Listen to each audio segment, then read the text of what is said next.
Bismillah.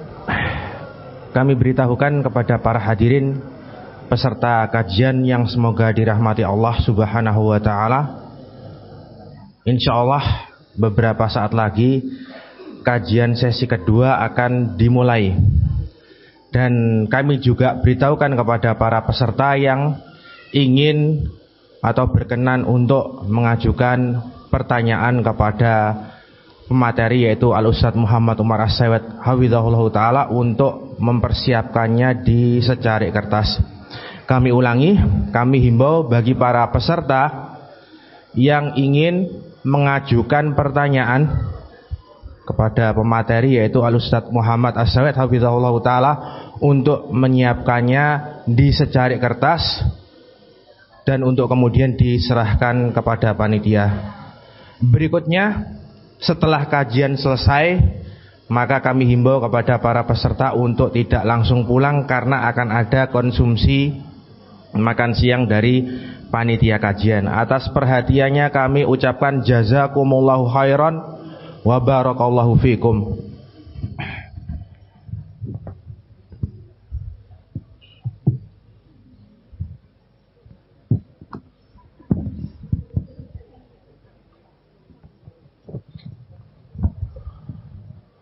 Bismillah. Assalamualaikum warahmatullahi wabarakatuh. Innal hamdalillah nahmaduhu wa nasta'inuhu wa nastaghfiruh wa na'udzu billahi min shururi anfusina wa min sayyiati a'malina. Man yahdihillahu fala mudilla lahu ومن يضلل فلا هادي له وأشهد أن لا إله إلا الله وحده لا شريك له وأشهد أن محمدا عبده ورسوله صلى الله عليه وعلى آله وأصحابه والتابعين وتابع التابعين ومن تبعهم بإحسان إلى يوم الدين. أما بعد، إخواني في الدين، أعزكم الله كمسلمين rahimani wa rahimakumullah. Taklid dan ta'assub seringkali menjadi penghalang dari penghalang-penghalang kebenaran. Yang seharusnya seseorang sudah mendapatkan kebenaran, tetapi karena ta'assubnya, karena taklidnya dengan satu tokoh atau sahabat, maka dia terhalang untuk menerima tadi. Sebagaimana dikatakan oleh Al-Wazir Ibn Hubairah rahimahullahu ta'ala, min makaidis syaitan, di antara bentuk tipu daya syaitan, an yuqima awthanan fil ma'na. Di antara tipu daya syaitan adalah menjadikan berhala-berhala tetapi secara makna, tu'bad min dunillah, yang disembah selain Allah Subhanahu wa ta'ala. Apa itu?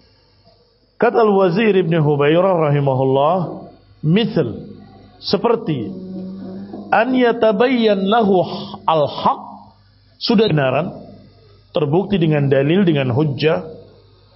Tiba-tiba orang tadi menjawab, hadza laisa min madhabina, itu bukan madhab saya. Taqlidan li mu'azzamin indah, sebagai taklid kepada tokoh besarnya. Qad qaddamahu alal haqqi, dia dahulukan taklid tadi kepada tokohnya di atas kebenaran. Beliau Al-Wazir Ibn Hubairah menggambarkan bahwa itu seperti berhala tapi secara makna. Mengapa? Berhala diibadahi dengan menentang kebenaran, sedangkan pendapat tadi diikuti dengan menentang kebenaran. Sama, dia menolak kebenaran karena sesuatu. Musyrikin menolak kebenaran dari Nabi karena berhala-berhalanya. sedangkan kaum yang terdahulu diazab. Menentang kebenaran yang dibawa oleh para rasul dengan apa? Dengan sebab taklid terhadap nenek moyangnya, sejenis penyebab ditolaknya kebenaran. Ternyata ada yang semakna dengan itu, yaitu datangnya hujjah dengan qala Allah qala Rasul, dengan ayat dan hadis yang sahih, dengan pemahaman para salafus saleh. Tiba-tiba orang tadi menolak, tapi itu bukan madhab saya. Saya madhabnya fulani, saya madhabnya Hambali, saya madhabnya Syafi'i, saya madhabnya Maliki. Apakah kalau madhab tersebut kamu pegang, kemudian boleh menolak ayat, menolak hadis, menolak kebenaran? Ikhwan ibn a'azzakumullah, itu juga jenis ta'assub. Seseorang terhalang untuk menerima kebenaran karena ta'assub dengan madhabnya, dengan kelompoknya, atau dengan tokohnya.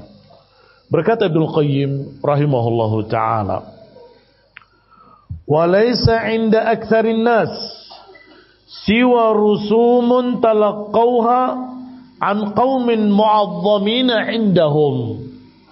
Kata Ibnu Qayyim, tidaklah kebanyakan manusia mengikuti kecuali kebiasaan yang sudah digariskan oleh kaumnya. Kebanyakan manusia tidak mengikuti kecuali garis-garis yang sudah digariskan oleh kaumnya yang dianggap besar, oleh tokohnya yang dianggap besar. Thumma li ihsani dhanni bihim, kemudian masih kata Ibnu Qayyim, karena prasangka baiknya kepada tokoh-tokohnya tadi, dia tolak kebenaran.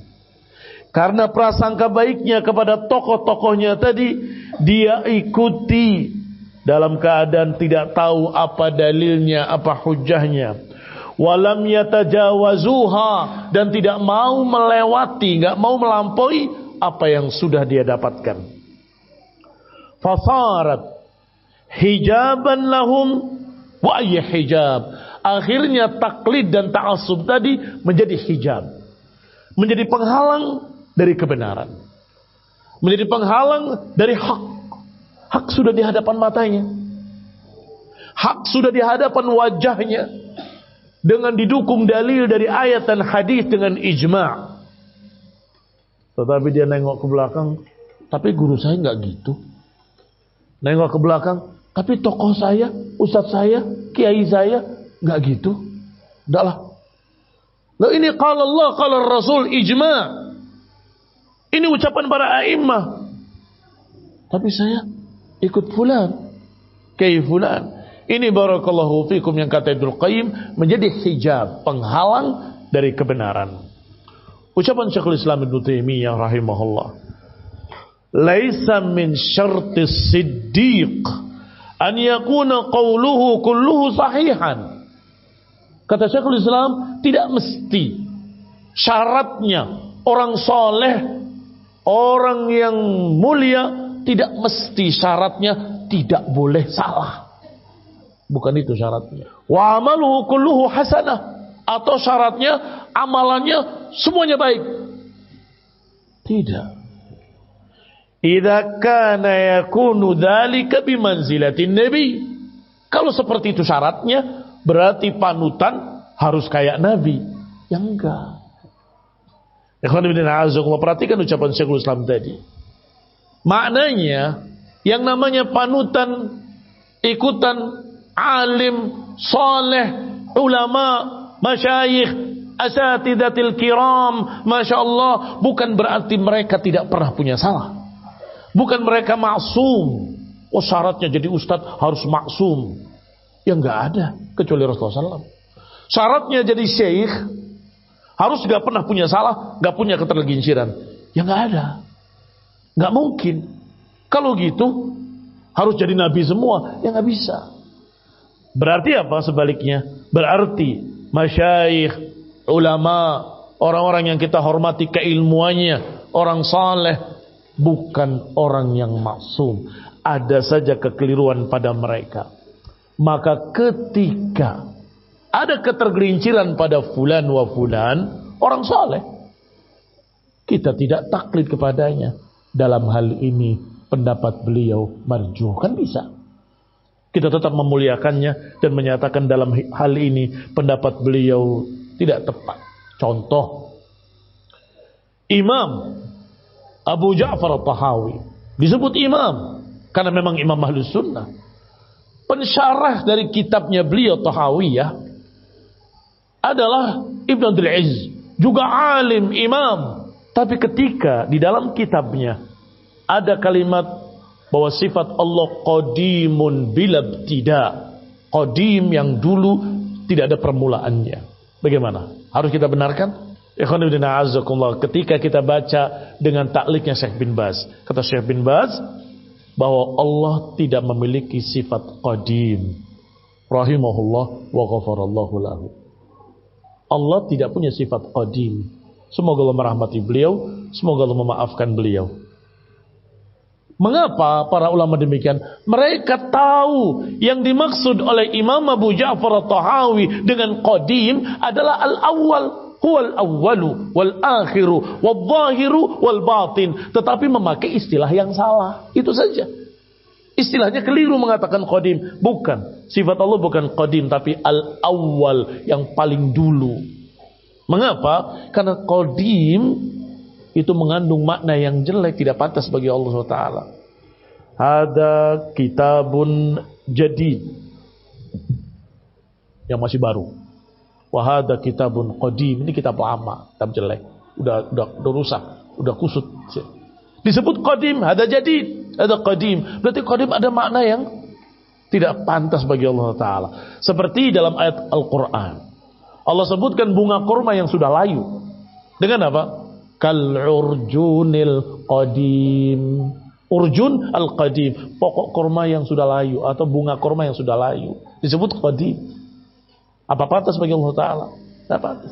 Tetapi beliau tetap imam, karena kita tahu dan husnudzan yang dimaksud oleh beliau adalah al-awwal, yang ada dalam Quran, huwal awwalu wal akhiru wal zahiru wal batun. Tetapi dia pilih kata yang kurang tepat.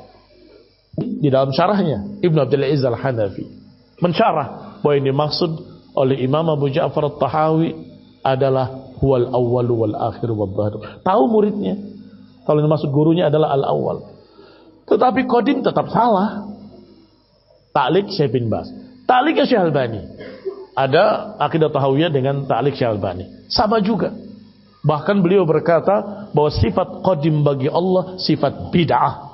Tidak ada Allah memiliki sifat qadim. Dan tetap didoakan Abu Ja'far Tahawi rahimahullah. Apa maknanya? Maknanya seorang imam sekalipun bisa saja tergelincir. Kaum muslimin rahimani wa rahimakumullah.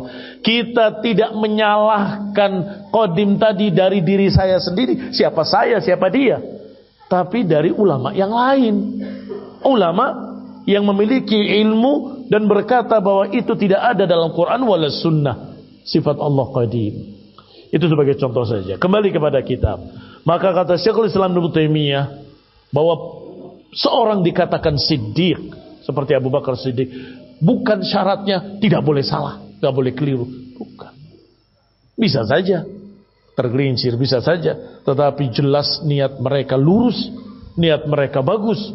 Hanya saja namanya manusia, kadang tergelincir.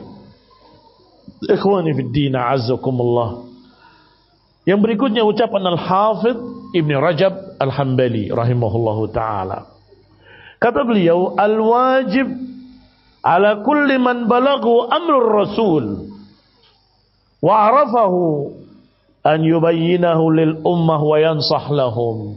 Yang wajib bagi siapa yang sudah membaca dalil, bagi siapa yang sudah membaca hadis Nabi, ucapan Nabi, dan dia memahaminya, maka jelaskan pada umat, jelaskan pada manusia, wa yamuruhum bittiba'i amrihi, dan perintahkan manusia ikut untuk mengikuti dalil ini. Wa in khalafa dzalika ayyu 'azimin. Ucapan siapa? Ibnu Rajab Al-Hambali. Walaupun menyelisihi pembesar manapun, walaupun menyelisih orang mulia manapun, saya punya dalil sahih, bahkan ijma' para ulama, ya saya harus sampaikan. Walaupun menyelisihi Syekh Fulan, Imam Fulan, Ustadz Fulan, Kiai Fulan, ya harus disampaikan. Dan mereka yang mendengarnya harus terima. Tetapi ini berselisih dengan Syekh Fulan. Kalau berselisih dengan Fulan, kamu pilih mana? Ucapan Fulan atau ucapan hadis yang sahih? Ikhwan fillah azakumullah. Ini barakallahu fikum kaidah. Ini adalah prinsip dasar Ahlus Sunnati wal Jamaah. Ahlus Sunnah karena berpegang dengan sunnah. Ahlul Jamaah karena tidak mau lepas dari al-Jamaah as-sahabah ridwanullah alaihim ajma'in. Maka kokohlah di atasnya. Kalau ada fulan yang kita cintai, kita cinta pada mereka, tapi dalam hal ini dia salah, ya walaupun kita cinta padanya, maaf, untuk yang ini saya tidak sependapat. Beranikah? Bisakah? Harus bisa. Mengapa? Karena inilah ajaran sunnah. Maka disebut ahlus sunnah, bukan ahlut taklid. Kalau dia berprinsip pokoknya apa kata fulan, apa kata allan, siapapun dia, akhirnya orangnya bukan disebut ahlus sunnah, tapi aliran fulaniyah. Pokoknya apa kata Jaham bin Safwan, ya Jahmiyah. Pokoknya kata Abul Hasan al-Asy'ari, ya Asy'ariyah. Pokoknya apa kata Maturidi, ya Maturidiyah. Pokoknya apa kata sunnah, itu ahlus sunnah. Pokoknya apa kata sunnah, saya pegang, itu ahlus sunnah. Ikhwan fillah azakumullah, kembali kepada ucapan para ulama. Qala al-allamah al-muallimi rahimahullahu ta'ala. Perhatikan kalimatnya, sangat bagus sekali. Wa'lam anna Allah ta'ala qad yuqi' ba'dal mukhlisin fi syai'in minal khata'i ibtila'an li ghairih. Ketahuilah, kata Syekh Al-Muallimi, ketahuilah bahwasanya Allah Subhanahu wa taala kadang-kadang menakdirkan pada orang yang mukhlisin ketergelinciran. Sengaja Allah takdirkan untuk menguji manusia apakah lebih taat kepadanya atau kepada orang soleh tadi. Jadi sengaja Allah takdirkan pada seorang imam, soleh, mukmin, taqi, masya Allah, tiba-tiba salah. Ayo, silakan. Mau ngikut dia atau ngikut Quran dan Sunnah? Aduh, ini orang soleh, imam, alim, tapi ini dalil. Kata Al-Muallimi, kadang Allah takdirkan kekeliruan terjadi pada orang mulia, orang saleh, bukan orang-orang menyimpang, bukan. Imam ahlus sunnah, tapi ditakdirkan tergelincir. Ikhwan fillah a'azzakumullah, kaum muslimin rahimani wa rahimakumullah. Ada seorang imam ahlus sunnah berpendapat khamr kalau bukan dari anggur boleh. Gimana tuh dapat kalian? Ya berarti boleh dong khamr yang ini. Sebut berapa merek, kan bukan dari anggur. Jangan. Walaupun itu ucapan imam. Tetapi kalau salah, ya tinggalkan. Dalilnya sangat jelas dari Nabi. Kullu muskirin khamrun wa kullu khamrin haram. Setiap yang memabukkan adalah khamr dan setiap khamr haram. Kaum muslimin rahimani wa rahimakumullah. Ada, nanti kalian akan pelajari fikih dan akan kalian dapat itu pendapat Imam Fulan yang menyatakan namanya khamr kalau dari anggur. Kalau dari korma bukan khamr. Kaum muslimin rahimani wa rahimakumullah. Ada lagi yang unik lagi.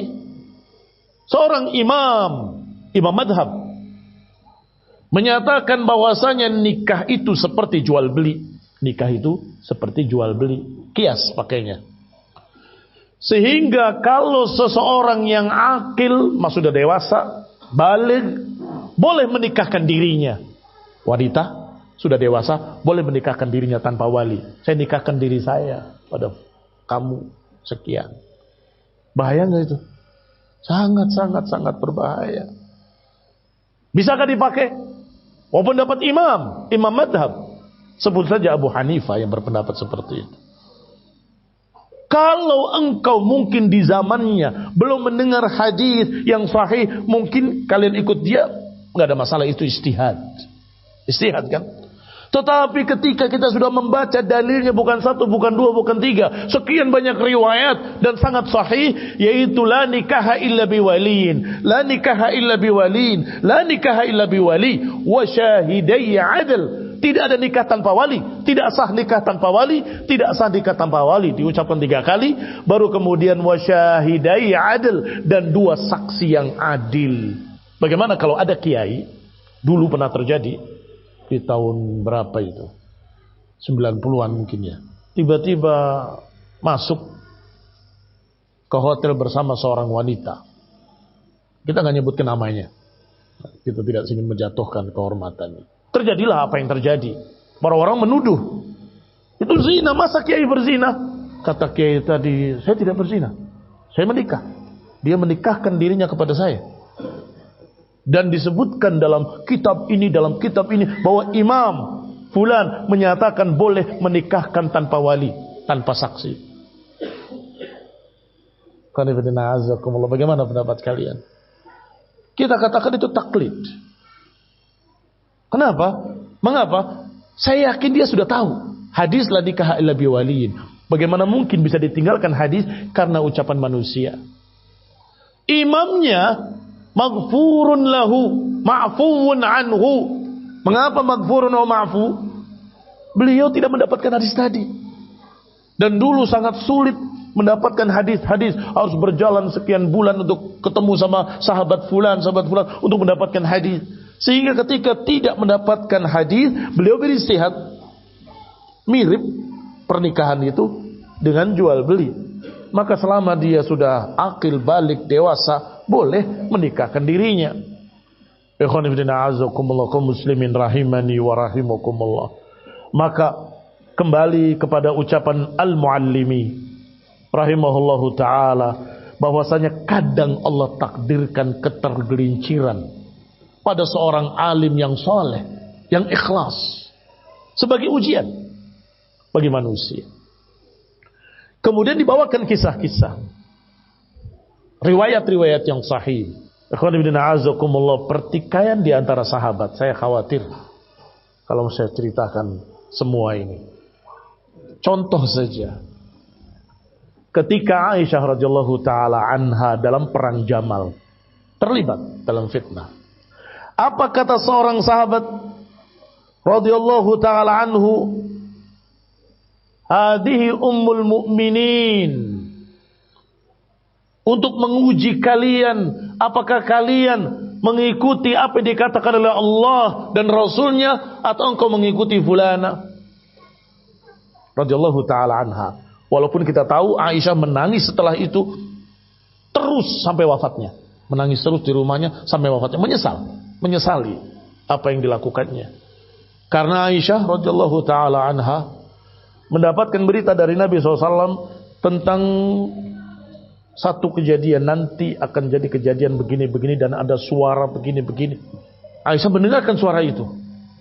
Ini suara Rasulullah SAW pernah berkata, nanti kalau engkau mendengar suara itu, pulanglah engkau, tinggalkan semua fitnah.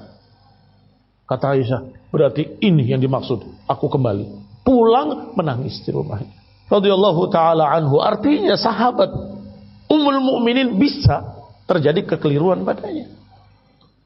Tidak jauh Ali bin Abi Thalib dengan Muawiyah terjadi perselisihan. Ijtihad. Tadi ucapan Ibnu Abbas mengatakan, aqulu qala Rasulullah wa taquluna qala Abu Bakr wa Umar. Aku katakan qala Rasulullah, kalian katakan qala Abu Bakar wa qala Umar. Dalam kasus lain, Ibnu Abbas sampai berkata, kalau kalian tetap tidak sependapat dengan hadis ini, aku siap mubahalah. Nantang mubahalah Ibnu Abbas radhiyallahu taala anhu. Bagaimana? Ikhwan fillah a'azzakumullah, ada lagi yang masih berpegang dengan hadis Nabi yang menyatakan tentang mut'ah. Amirul Mukminin Umar berkata, demi Allah, kalau engkau berani mut'ah akan aku rajam. Berbeda pendapat. Karena mut'ah itu pernah dibolehkan, pernah dilarang, pernah dibolehkan lagi, kemudian dilarang lagi. Dan ini barakallahu fikum jarang ada kasus-kasus seperti ini. Tetapi Umar yakin sebagai khalifah bahwa yang terakhir dari ucapan Rasulullah SAW adalah dilarang. Kalau engkau berani mut'ah akan aku rajam. Ini barakallahu fikum, bagaimana mungkin kita akan berkata semua benar terus milih begitu? Umar yang enak aja lah. Yang ini ada juga pendapat, yang ini juga ada. Ya udah pilih yang cari yang enak. Nggak bisa begitu. Harus cari yang benar berdasarkan dalil-dalil. Jangan membebek pada siapapun, karena kadang ada orang mulia, soleh, mukmin, taqi, Allah takdirkan tergelincir sebagai ujian. Sebagai ujian buat kaum muslimin. Apakah mereka akan taklid atau tetap mencari yang benar, mencari yang hak? Imam San'ani rahimahullahu ta'ala sebagai penutup, beliau berkata, farqun baina taqlidil alim fi jami'i maqalah wa bainal isti'anah bifahmihi. Bedakan dua perkara, kata San'ani rahimahullah. Taqlidul alim, taklid pada seorang alim, apapun yang dikatakannya kita pegang, dengan meminta bantuan untuk memahami, itu berbeda.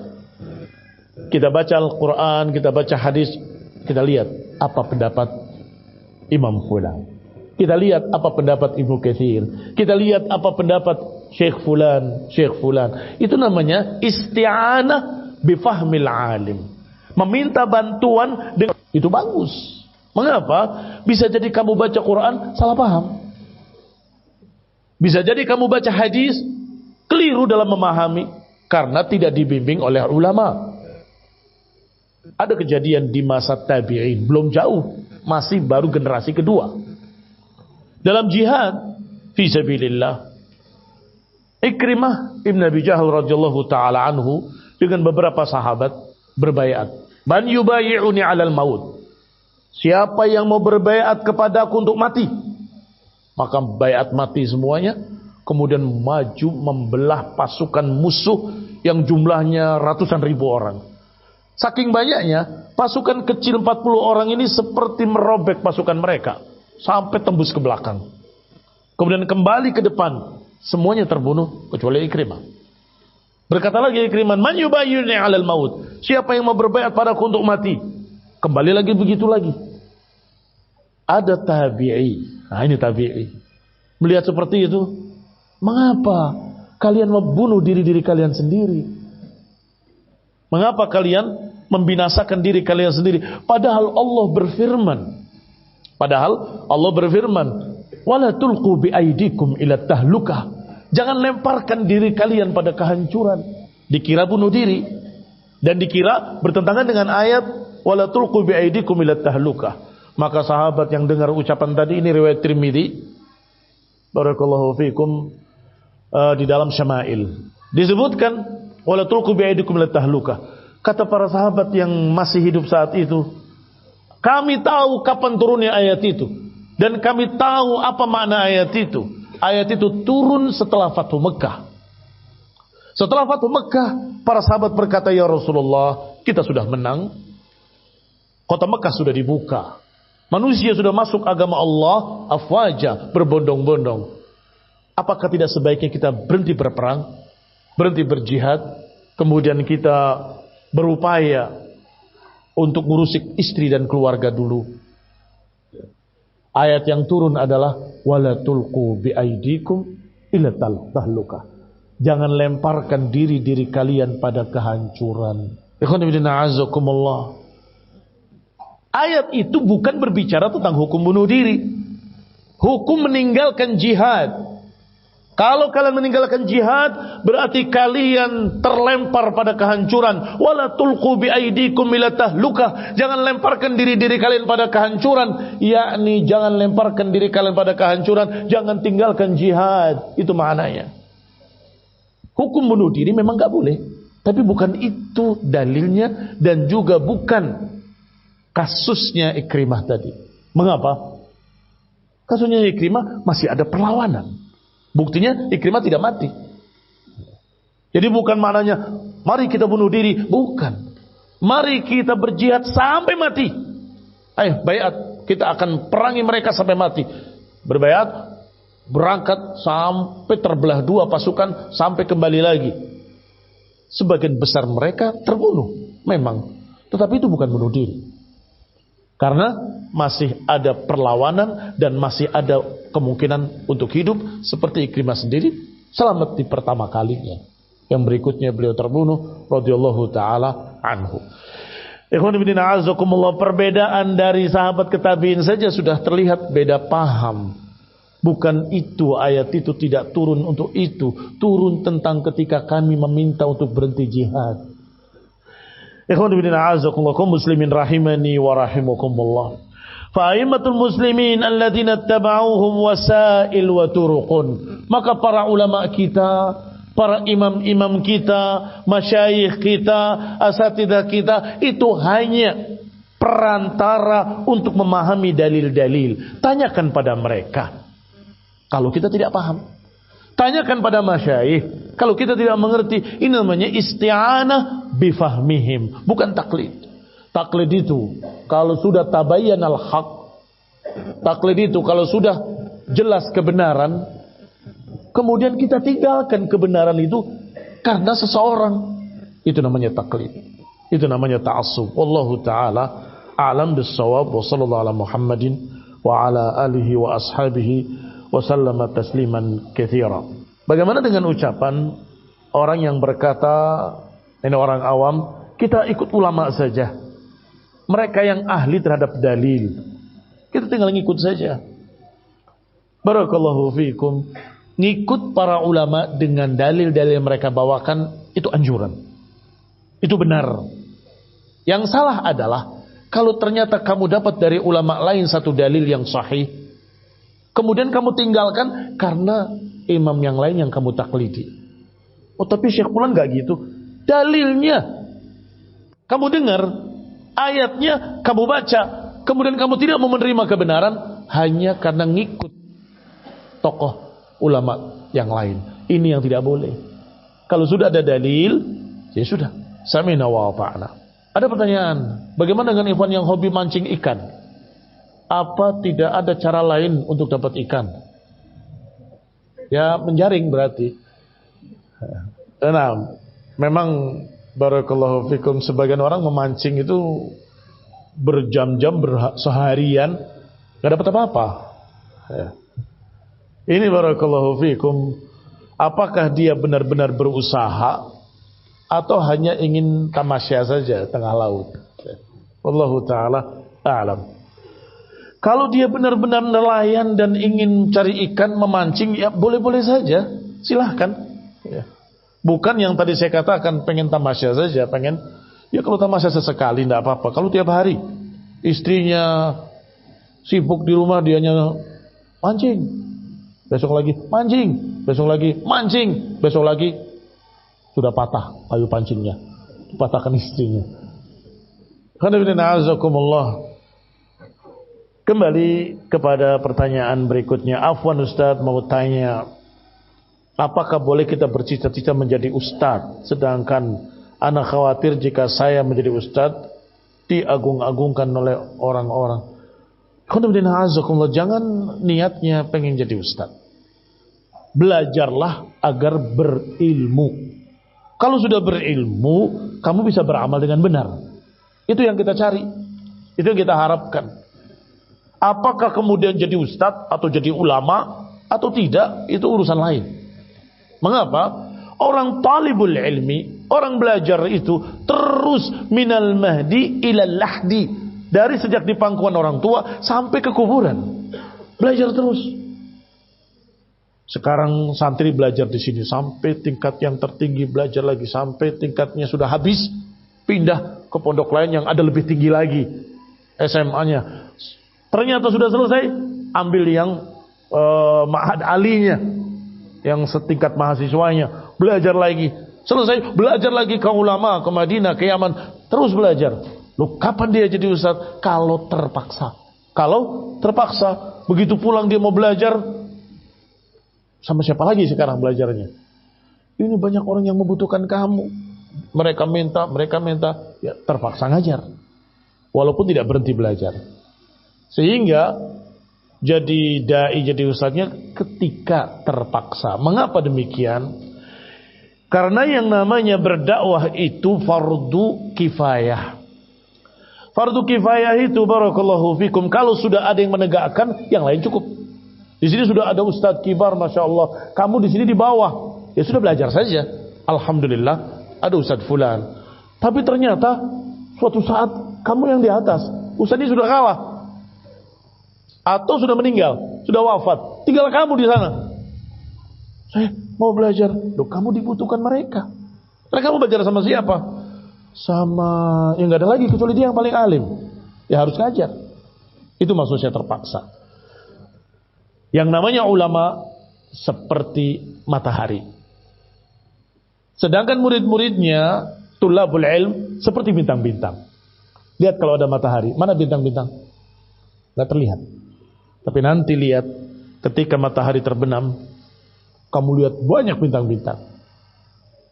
Artinya ketika sang alim tadi wafat, bermunculan itu anak-anak yang kemarin belajar ternyata sudah menjadi cahaya-cahaya yang berkelip, menjadi ustadz-ustadz berikutnya.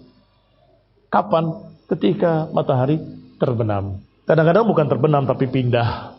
Kadang-kadang bukan terbenam tapi dia melanjutkan belajar ke negeri lain misalnya.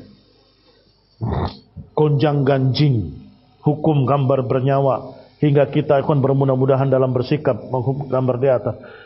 Tidak ada gonjang ganjing. Hukum gambar haramun bittifaqil ulama. Gambar makhluk bernyawa. Syekh Rabi sampai wafatnya menyatakan tidak boleh. Dan itu barakallahu fikum, saya dengar kemarin ketika umrah dari Syekh Ahmad Zahrani, bahwa akhiru ahdihi, akhir masa Syekh Rabi hidup, tidak pernah berubah pendapatnya. La foto wala video. Haram. Dengan sekian banyak dalil yang sudah kita tahu. Di antaranya adalah dalil asyadda adzaban yaumil qiyamah al-musawwirun. Yang paling keras adabnya nanti yaumil qiyamah adalah para pembuat gambar-gambar makhluk hidup. Kata Syekh Rabi, a'immah yang terdahulu, mereka berdakwah dan dakwah mereka menyebar ke seluruh dunia. Ilmu mereka sampai ke seluruh penjuru dunia dalam keadaan la surah wala taswir wala videohat. Tidak pakai gambar, enggak pakai video. Iya Pak ya. Tersebar enggak? Tersebar. Yang kita baca tadi imam, mereka pakai gambar, pakai video? Tidak. Tegas Syekh Rabi sampai akhir hidupnya bahwasanya tidak perlu gambar-gambar dan video-video tersebut. Tetapi sebagaimana tadi kita menghormati para ulama yang memiliki pendapat dan ijtihad.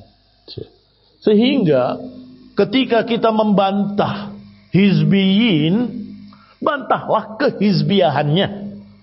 Bantahlah prinsip-prinsip mereka yang batil dari prinsip hizbiyah wa tamayyu'. Tamayyu' itu adalah lembeknya mereka terhadap ahlul bid'ah. Adapun video-video dan sebagainya, mereka punya ulama yang mereka pegang. Dari ijtihad ulama tersebut bahwa zaman sekarang begini dan begitu dan seterusnya. Silahkan. Ada pendapat-pendapat yang menyatakan dikecualikan. Barakallahu fikum. Memang ada, bukan pendapat. Ada yang dikecualikan. Apa yang dikecualikan? Bukti, kata Syekh bin Baz. Apa bukti-bukti?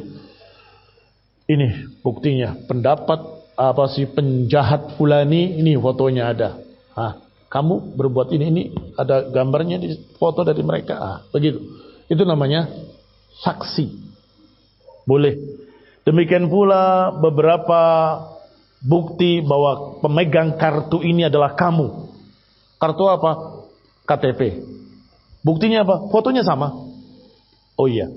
Maka yang dilihat, apakah itu paspor ataupun KTP, yang dilihat oleh penjaga di airport, fotonya sama enggak? Oh sama. Nah, kalau nggak ada fotonya, kamu bisa pakai punya orang lain. Barakallahu fikum. Itu pun dikecualikan oleh para ulama. Dan yang seperti itu yang dikecualikan. Sampai pada titik apakah gambar seorang yang berdakwah merupakan hajat yang dikecualikan tadi atau tidak? Terjadi perbedaan masalah itu. Baik. Adapun Syekh Rabi tetap menyatakan tidak diperlukan, wallahu taala a'lam bissawab. Kalau ternyata setelah terpaksa jadi ustaz terus dimuliakan, dipuji, Masya Allah, alim, istimewa, ilmunya keluar seperti air dari mulutnya, bagaimana? Ya. Barakallahu fiikum. Kata Nabi, tilka busyral mu'min al-ajil. Itu adalah kabar gembira bagi seorang mukmin yang disegerakan. Dan Abu Bakar Siddiq radhiyallahu taala anhu ketika dipuji oleh seseorang, ketika Abu Bakar lewat, ini orang enggak pernah meninggalkan qiyamul lail, ini orang begitu dipuji. Maka beliau menyebutkan 3 kalimat. Ya Allah, la tu'akhidni bima yaqulun. Jangan kau azab aku karena orang-orang itu, karena ucapan pujian tadi. Jangan kau azab aku karena pujian mereka. Wala tu'akhidni bima yaqulun. Qala waj'alni khairan mimma yadhunnun. Jadikan aku lebih baik dari apa yang mereka prasangka. Pengen lebih baik lagi dari apa yang mereka prasangka. Waghfirli ma la ya'lamun, dan ampuni aku apa yang mereka tidak tahu. Jadi mereka memuji karena apa? Karena mereka tidak tahu kekurangan kita. Karena mereka tidak tahu kekurangan kita sehingga dipuji-puji. Oh, ustaz ini ustaz hebat dan sebagainya.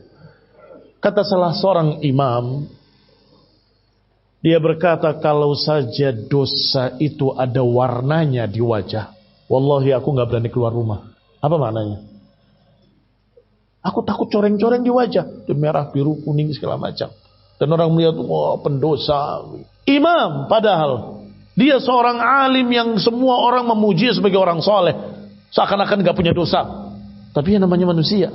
Ternyata beliau sendiri berkata, kalau dosa itu ada warnanya, wallahi saya gak berani duduk di mimbar ini. Malu.